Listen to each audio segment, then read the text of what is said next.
Rotary vision news मध्ये आपलं स्वागत आहे। रोटरी क्लब ऑफ जालना एलिटचा जिल्हास्तरीय पुरस्कारांवर दिमागदार ठसा। एकाच वेळी 5 प्रतिष्ठित पुरस्कारांची कमाई जालना। प्रतिनिधी रोटरी डिस्ट्रिक्ट 3132 अंतर्गत सोलापूर येथे 19 जुलै 2026 रोजी आयोजित डिस्ट्रिक्ट गव्हर्नर इन्स्टॉलेशन सेरेमोनीमध्ये रोटरी क्लब ऑफ जालना एलिटने उल्लेखनीय कामगिरी करत एकाच वेळी 5 प्रतिष्ठित जिल्हास्तरीय पुरस्कार पटकावले। या सोहळ्यात क्लबचे 10 सदस्य उपस्थित होते। क्लबने 16 जुलै 2026 पर्यंत 9 नवीन सदस्यांची भर घालत तब्बल 50% सदस्यवाढ नोंदवली। या उत्कृष्ट कामगिरीबद्दल क्लबला मेंबरशिप ग्रोथ प्लॅटिनम अवॉर्ड तसेच रोटरी डिस्ट्रिक्ट 3132 मध्ये 4था क्रमांक मिळाला। याशिवाय the rotary foundation minus annual fund APF मध्ये उल्लेखनीय योगदान देत क्लबने CSR ग्रँटसाठी पात्रता मिळवली।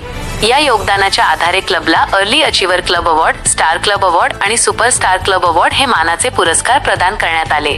या पुरस्कारांतर्गत क्लबला DG क्लासरूम सेट्स तसेच सेंद्रिय कंपोस्ट खत निर्मितीसाठी बॅरल्स देण्यात आले। क्लबच्या अध्यक्षा RTN अनाया अग्रवाल यांनी रोटरी फाउंडेशन अॅन्युअल फंड मध्ये $1000 सुमारे 95,000 रुपये इतके योगदान दिल्याबद्दल त्यांना स्टार प्रेसिडेंट अवॉर्डने गौरविण्यात आले। या यशाबद्दल president RTN Anaya Agrawal, secretary Ganesh Bel, membership director Vijaya Lakshmi Bel, TRF director Smita Chechani तसेच क्लबमधील सर्व सदस्यांचे सर्व स्तरातून अभिनंदन होत आहे। यावेळी क्लबने क्रिएट लास्टिंग इम्पॅक्ट या रोटरीच्या ध्येयाला अनुसरून भविष्यातही समाजहिताचे उपक्रम अधिक जोमाने राबविण्याचा निर्धार व्यक्त केला। रोटरीच्या विविध न्यूजसाठी Rotary vision news channel subscribe करा।